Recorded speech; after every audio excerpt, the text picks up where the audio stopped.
Everybody wants some. Middle finger in the air, no fist pump. And me, Sean and Wiz got the bitch jumping. Assalamualaikum warahmatullahi wabarakatuh. Halo semuanya, perkenalkan nama aku Fahri Iksan, bisa dipanggil Fahri. Pada kesempatan ini izinkan saya menjelaskan tentang penjajahan Belanda ke Indonesia. Di sini ada 4 materi yang akan saya jelaskan. Yang pertama latar belakang, yang kedua proses masuknya, yang ketiga akhir penjajahan, dan yang keempat adalah kesimpulan. Untuk latar belakang, yang pertama penjelajahan dan perdagangan. Pada abad ke-16, Eropa mengalami periode penjelajahan besar-besaran. Negara-negara seperti Spanyol, Portugal, Inggris, dan Belanda bersaing untuk menemukan jalur perdagangan baru dan memperoleh kekayaan dari rempah-rempah yang sangat berharga di Asia Tenggara.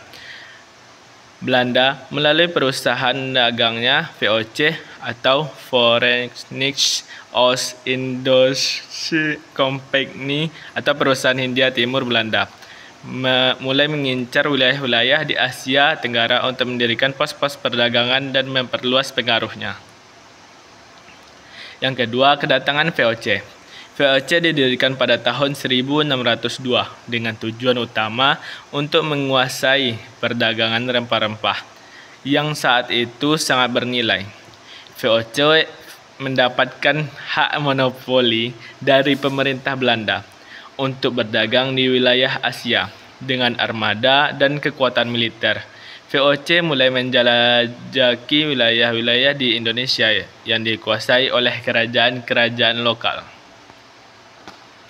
Proses masuknya Belanda ke Indonesia. Yang pertama, pendirian pos perdagangan. Seiring berjalanan waktu, VOC semakin menguatkan posisinya di Indonesia. Mereka memanfaatkan kekuatan militer untuk menguasai lebih banyak wilayah dan menjalin hubungan dengan kerajaan-kerajaan lokal. Yang kedua, perang dan perjanjian. VOC mengalami masalah keuangan dan korupsi yang parah pada akhir abad ke-18, sehingga pemerintah Belanda terpaksa membubarkan perusahaan tersebut pada tahun 1799. Yang ketiga, monopoli dan pengaruh. Selama masa kolonial Belanda menerapkan berbagai kebijakan yang seringkali menindas, termasuk sistem tanam paksa atau Kulturstelsel pada abad ke-19 yang menyebabkan penderitaan besar di kalangan petani lokal. Yang terakhir atau yang keempat yaitu pengambil alihan Sunda Kelapa. Pada tahun 1619, Belanda melalui VOC berhasil merebut pelabuhan Sunda Kelapa yang sekarang diberi nama Jakarta dari tangan Kesultanan Banten. Pelabuhan ini merupakan pusat perdagangan yang strategis di pantai barat Laut Jawa. Akhir penjajahan. Penjajahan di Indonesia. Pada awal 1942, Jepang menduduki Indonesia dan menggulingkan pemerintahan kolonial Belanda. Selama pendudukan Jepang, Indonesia mengalami perubahan yang sangat signifikan, termasuk pembentukan pemerintahan militer Jepang dan upaya untuk mempersiapkan kemerdekaan melalui pembentukan berbagai organisasi politik.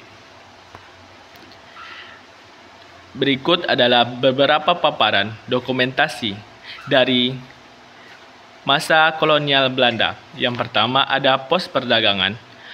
Yang kedua, monopoli perdagangan. Yang ketiga, perang. Yang keempat, pengambil alihan Sunda Kelapa.